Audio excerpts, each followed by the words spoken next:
Thank you for participating to this talk. So today I would like to talk about atomic host working with a good-like operating system. So let's start with some simple facts about me. My name is Marcel, and first of all, I'm really sorry for the outdated profile picture. Basically, I took that when I started at Züge, and basically I'm working there as a software engineer in the main focus of Microsoft, C# and ASP.NET, but due to recent projects, I was more and more driven into the DevOps field and infrastructure field. Okay, so before actually going to talk about atomic host, I would like to give you a small introduction how I actually came up with this topic. Basically, we had a customer, and this customer asked us to help him with IoT and digitalization.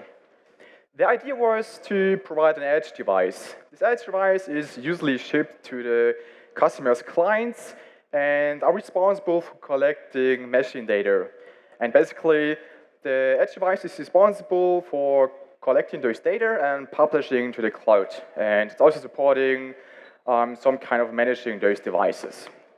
And I'm probably sure that you can think of different problems in this use case. And definitely the main problem here is administration. So you need to be somehow able to administrate, manage, and operate this device. And in our case, it's even a bit more worse because we have to deal with thousands of different devices. And especially in the case of administration, there are like hundreds of, let's say sub-problems we have to deal with. But due to the time constraint, I have focused this to 3 different problems. The first problem is which software is on which device. So basically, we need to manage the state on each device. Just think about that. So you have many customers and many devices. So customer A, for example, calls you and asks you to fix a specific bug on his device. So you connect the SSH to the device and, for example, update the configuration. The bug is gone. After some time, another customer calls you and asks for another problem would you want to fix. So you go to SSH, probably update a specific service, and boom, the bug is gone. But what happens over time is that each of the devices is in a different unmanaged state, and basically everything is a total mess. So that is something we like to avoid. The next problem is kind of connected to the first one. So how to realize mass deployment. Basically, again, that's connected to the first problem because if you are not allowed to change anything directly in a system, you need to somehow deploy a state to this device, and we call that mass deployment. And the problem here is even worse because we don't have to deal with a single device state. We have several customers with several requirements. So just to keep it simple, for example, customer A needs a specific service. Customer B needs another specific server. And then there is something like a customer C, which needs a combination of both. So how do you possibly manage the state, and how you possibly deploy the state to the individual devices? And to finalize that, how to roll back, because, okay, deployments are cool, but what happens if, the actual deployment is corrupted and the device is not working anymore? You need to be able to somehow roll back the system. And basically, you need to do that as fast as possible and without affecting any user data. So, how can you deal with that? Basically, for those 3 problems, there are different solutions available. And in our case, we decided to use atomic host. And at least in theory, atomic host is perfectly well fitting into this use case. So let's just have a look. What is exactly atomic host? According to the documentation, atomic host is a lightweight operating system, which is meant to execute containerized applications. Atomic host is an immutable read-only system, which is managed by an upstream RPM repository. And also it supports mass deployment. Yes, so we definitely have here a few buzzwords included. So we definitely have a look at that very soon. But in general, atomic host is just a Linux-based Linux distribution.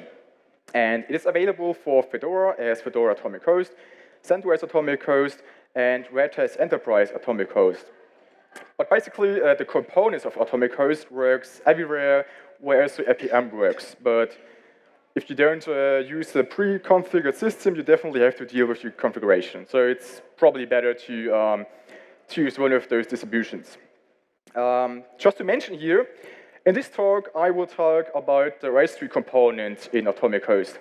There's also a major, let's say, container feature, but because we don't have so many time, I won't cover that in this talk. But I guess there's probably tomorrow a talk about Fedora Silverblue, which is something like the desktop distribution of the atomic host. And if you're more interested in the container features and Flatpak of atomic host, you definitely should have a look at this talk. Okay, so let's just have a look at the very first key feature of atomic host, which is the immutability. And basically, that directly connects to the first problem we have. We need the same state across all devices and customers. And this means basically that we cannot just change the system locally. We have to provide an atomic update. So how does this look like? Basically, just think about that. We have an atomic host in the version 1.0. And inside of this atomic host, we have installed something like content A. It doesn't matter what content A is. It can be anything which you can possibly deploy. So it can be a system configuration, it can be a service, it can be a binary, it doesn't matter. But now you have the requirement to add something new to the system. So let's call it content B. For example, it can be Git. So you would like to deploy Git to the system. But because the system is immutable and basically read-only, you cannot just directly add it. Basically, how this immutable thing works is that you need kind of make a workaround for that. So you basically just copy the state of the previous system, so the first instance, and on this state, you basically just add your content, your new content, and create an entire new version of atomic host. And on the corresponding device, you just have to replace the version 1 with the version 2. And basically, that's how an atomic update works. We will have a look at this very soon in demo. Okay, let's just switch back to the device. I just prepared here a simple VM, and inside of this VM, I have installed Fedora atomic host. I hope you can see it. It's a bit dark, but I think this should work. Basically, we can just navigate to /user and try to create here a new file. And it's not working because we are here at the moment in a read-only file system. And we can basically try the same thing in /var, and you can see it works fine. So the question is, why? Just have a look at the root file system layout, and you can see it's pretty much a default Linux file system layout. But most of the folders are mapped to a specific location. And basically, we have here two locations. The first one is /usr, and the second one is var. Basically, everything what is mapped in /user is read-only and cannot be changed. You just have to provide an atomic update. So, for example, bin or lib or even lib64 is basically mapped to /user. And yeah, if you would like to change something inside of those folders, you have to provide an atomic update. But of course, your system needs some kind of dynamic data. So you have application data, you have logging, you have, for example, databases. So you need some space where you can actually write something. And that's why we have /var. Basically, var is the only location in the system which is not affected by registry. And so, for example, home or even etc is mapped to var, which is meant to be writable. Okay, so if we cannot change the system on client side, this means, yeah, we have to do it on server side. So the question is, from where does the content come from? And this directly leads us to the next key feature, which is mass deployment. And basically, mass deployment also kind of connects to the second problem. We need to deploy different versions for different clients and keep track of the state.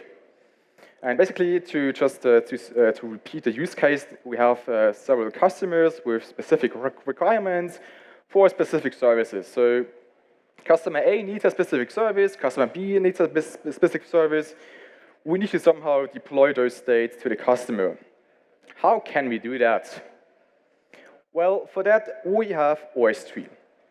OS3 is like the main component in atomic host. It's kind of hard to explain what OS3 exactly is. Basically, it is both a library and a command line toolset, which basically provides a Git-like model for committing and downloading bootable file system trees. What is a file system tree? I will just come to this question very soon. But basically, OS3 works quite similar than Git. So you have checksums to individual files. You have a content address object store, and basically internally it works quite similar than Git. So yeah, the main difference basically is if you check out a file in OS3, you will basically just check out a hard link, and internally OS3 works completely with hard links. And what does exactly mean, I will explain very soon. But before we actually can explain a bit more in detail about OS3, I think it's better to kind of explain how we actually build an OS3, that you kind of understand what's going on here. So basically, if you would like to build an OS3, you have something called tree file. A tree file is like a template for your file system tree. So it's probably something like a package or JSON for your npm package, or your NuGet spec for your NuGet packages. So it's just a metadata. And we can just have a look what is inside such a tree file. And basically, inside a tree file, you can define what files should be deployed to the system, what RPM packages should be installed. You can even configure users and groups that need to be set up. And you can also define post-processing scripts which should be installed. But the main, let's say the main concept here is everything what is defined in a tree file will be executed on the build server side. So never anything will be basically executed on the client side. So that's basically the main concept of Atomic. So if you have your tree file, then you can just build with the corresponding build line tools, the corresponding OS tree, and you can deploy it to like everywhere. So you don't need any special server for that. You can just deploy it into a location which is accessible via HTTP, and that's all.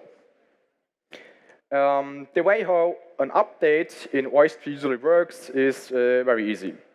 So just think about that you have an atomic instance, and basically you have an OS tree in version 1.0.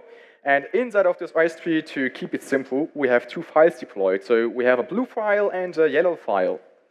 So you're now going to provide a new upgrade, which basically just deploys a green file to the system. Doesn't matter what the content is. And the way how it usually works is that OS tree tries to compare the checksums of files, and if they are same, it will just create a hard link from the previous deployment to the new deployment. And I know it's kind of confusing what happens there. I will explain that in the demo session very soon. And basically, what this gives us is a delta update. So basically, you don't have to download a new OS tree if you upgrade the system. And basically, this gives us delta updates for the entire system, which is perfectly fine for Internet of Things devices, for example. So let's just have a quick look on the actual device. Basically, there are two main ways to actually upgrade an atomic host system. The first one is using rpm-ostree upgrade. And what this command is actually doing is trying to fetch any update from the current active branch. The next feature is you can rebase. So we can just type in OS3 rebase, and rebase is pretty cool. So basically, you can rebase to any possible remote. And inside this remote, you can rebase to any possible branch. So the way how it works is quite simple. You can just specify your remote name. So we can just type in remote name, and then you can specify the corresponding target branch, like that, for example. In our case, this doesn't work because we don't have a remote called like that. So what is exactly a remote? To keep it simple, a remote is just, let's say, the server where the OS3 has been deployed to. And in each remote, so in each repository, there are several OS3 branches available. Okay. So I just talked about branches.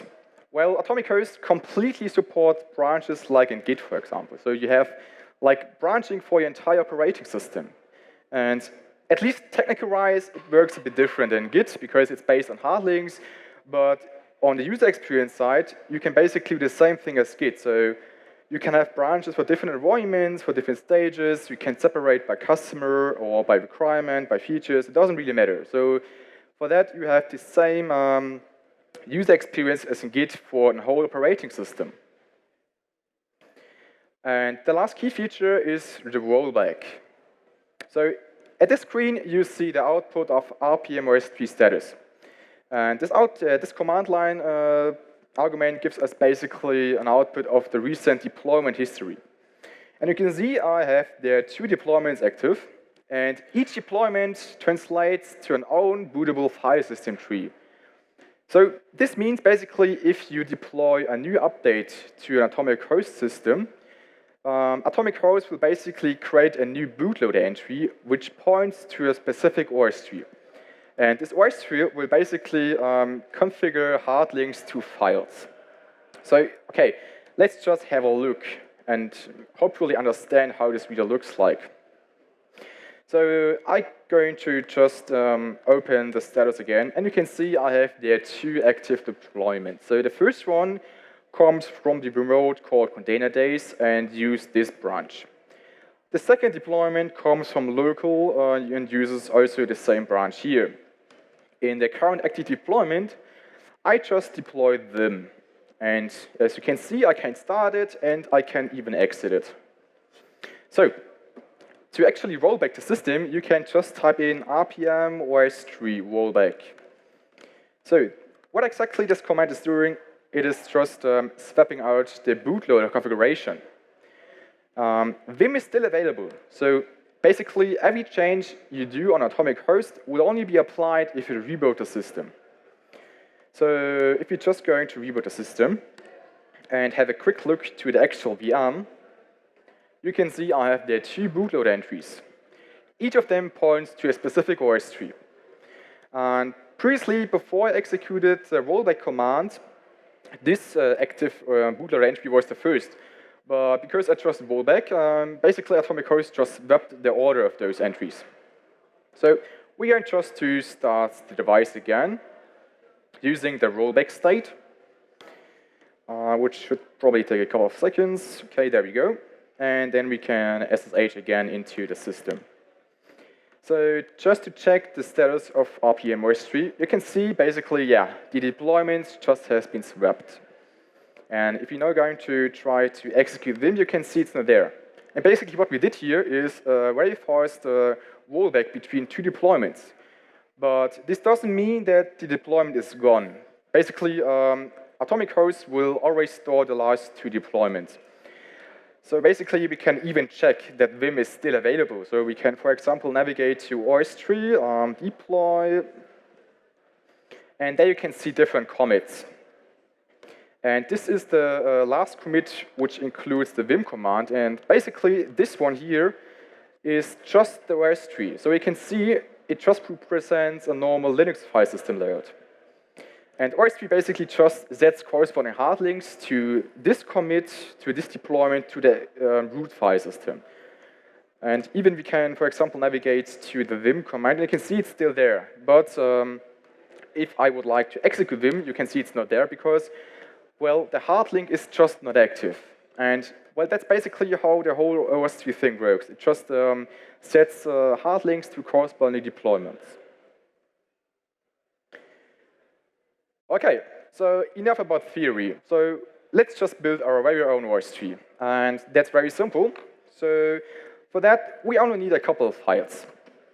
The first, probably not so important file is the config.ini file. Inside of this file, you just specify some basic variables like the name, the version, or the architecture. So that's probably not so important. Then we have here the repository file, which basically just defines from where OS-tree should pull and install RPM packages. So that's also not so important, but also required to actually build an OS-tree. The important file here is this tree file, and as I mentioned earlier, that's just the template file for your actual tree system. And basically, it's just a simple JSON file which basically tells the atomic host build process what to do. So in the first line, we can specify the corresponding branch name, and it doesn't matter how it looks like. We can just specify any possible branch name. Then you can, for example, include repositories, you can enable CQDance Linux, you can install languages, you can set up users and groups, you can install packages, and you can even do that depending on the architecture type, or you can also, for example, enable system units. And inside this tree file, there are only a limited of features used, so you can definitely do a lot more. So the question is, how we can possibly build our own OS tree? So basically, there are two ways. You can just try to manipulate this file, which I probably not recommend if you don't know what you do, because you probably will mess up your system. The easiest way is to create a new file, and we just call it ContainerDays.json. And the cool thing about OS3 is that you can use any possible tree file as a base tree file. So we can just type in include Fedora, if I can spell correctly, which I possibly cannot, Fedora atomic host.json. And basically with that, I just use the official Fedora atomic host tree file as a base, and then I can do whatever I would like to. So for example, I can deploy any possible packages, like just using the package command, and then I can, for example, install htop. So that's a really simple and lightweight tree file. So the question is, how can I actually build an own OS tree based on that tree file? So for that, I have prepared a simple Docker container. Why a Docker container? Because I need a specific command line tool, which is called rpm-ostree. And because, that's basically not available on macOS. So I just decided to provide you a simple Docker container, which acts basically as a build system. If you now go to /atomic, which is basically a local volume mount to my host directory, you can see that's exactly the layout we have saw here in VS Code. And you can even see there's the file we just created called ContainerDays.json. So before we actually build an own OS tree, we have to initialize it, if it's not already there. So to do that, we can use the OS3 command line toolset for that, and we can just say OS3 init, and can specify with the repository parameter the corresponding build output. So we will just use /build for that. Just have a look here. What exactly happened is we just created an empty OS3. Okay, so to actually build an OS3, you can use the rpm-ostree command line tool, and basically you can just say compose tree, then you can specify the initialized repository we just created using build, and then we can basically pass any possible tree file. So for example, we can just use the ContainerDays.json. And this will basically take a while depending on how complex your tree file is, depending on how many packages you install, and depending on how complex, for example, your post-processing scripts are. And because of that, we'll just break that. But normally it takes about 10 to 50 minutes. But I already prepared that locally, so we can just have a look into my folder called OS3 build. And as you can see, it's exactly the same here. So we have here an OS3. So the way how we can deploy this local OS3 to our system is quite easy. We just have to provide an HTTP server for that. So in that case, I just started a local HTTP server in my build output. For that, I used the Ruby module, which listens on port 8000. Then we can just quickly go back to the actual system. The first thing we have to do is we have to add the local HTTP server as a remote. So to do that, we can just type in OS3 remote add. Then we can basically define the corresponding remote name. So in our case, we call it ContainerDays. And then we can specify the path to it. So in our case, it would be 10.0.02 port 8000. 10.0.022 is basically the default gateway of VirtualBox, so don't get confused. Well, this didn't work because we already have a remote configure like that. So we can just have a look at the actual remote configuration, which is located in etc/ostree remotes-d, and there's a ContainerDays.json file. And as you can see, the configuration is deadly simple. So we just have here an URL which points to our OSTree server, and then we can even do some things like, okay, we would like to sign the update, but because we don't have any keys like that, we just set it to false. So the question is, how can we actually deploy the OSTree to the system? We just added the remote, but we didn't did anything to the system. So if you remember correctly, I just talked about the rebase command, and yeah, you can rebase to any possibly remote and to any possibly branch. And in fact, we could just type in rpm-ostree rebase. We can specify the corresponding branch name like that, so ContainerDays, and then we can set the branch here. And basically, that's all. We're going to rebase to a local remote. You can even see that there was some requests on this repository. And that's all. We just deployed our very own OSTree to our atomic host instance. Okay.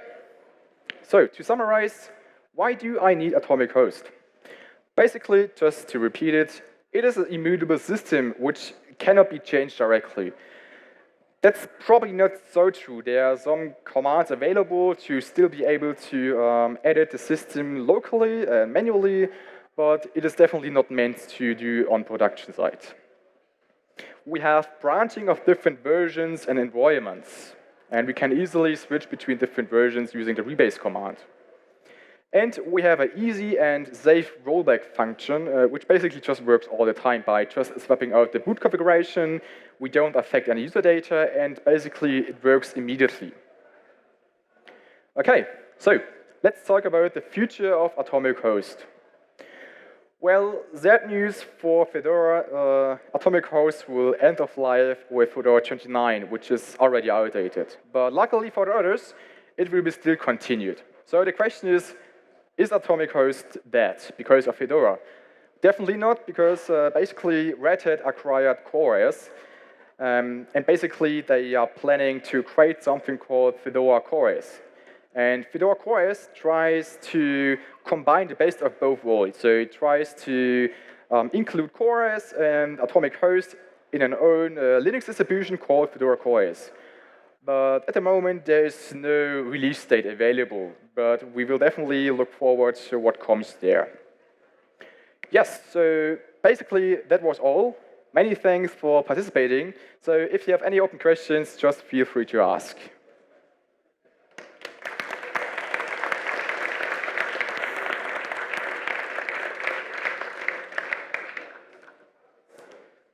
Okay, I guess we don't have any questions. Ah, yeah, there is. Okay. So, do I understand correctly that for every change to the operating system, I will then need to reboot, even to just install Vim, for example? So, yeah, basically, he just asked if I have to reboot the system every time I install a package, for example, like Vim. And yes, you have to do that. Basically, you don't deploy a single package to a system. Normally, you will just deploy a complete OSTree, which basically contains, like, it's basically like you do releases. You don't have, you don't normally ship a single release. You basically deliver a selection of releases. So, but yes, for every update, you have to reboot the system. That's true. Thanks. Okay. Okay, next one. Yes. Is there no linting or sanity checking or something like that? Ah. Okay, so you mean linting and typing for the tree file, right? Linting and sanity checking or something like that, because you had a typo in your conf file. I had a typo in where? In the config tree file. Okay, good question. So at least I didn't know anything about linting and something like that. Maybe there's something, a solution, but definitely not official by the Atomic project. Okay. Others? Yes. Sorry. About the disk space, the file system gets replicated every time. Yes. is there a union file system mandate? So the system will fill up quite quickly. Well, it's not basically just asked about this space. It's not that huge problem because Repeat the question for the audience. yeah, so basically he just asked for the disk space because if I understood you correctly, if we deploy many updates, probably the disk gets quite huge, quite hugely used. So basically the disk space is not such a problem because per default, only the last 2 deployments will be stored. You can even configure that. But because basically Ostree works on a Git-like model, you don't have to basically download the whole S3 again, and basically you just use as much data from a previous deployment. So it's probably not something like a problem because, or at least in our project, we didn't notice any huge disk space consumption. But can be probably a problem because of the architecture, but in our case, it's definitely not a problem. Okay. Next question. Okay, if no one would like to ask anything, thank you for participating to this talk and have a great day.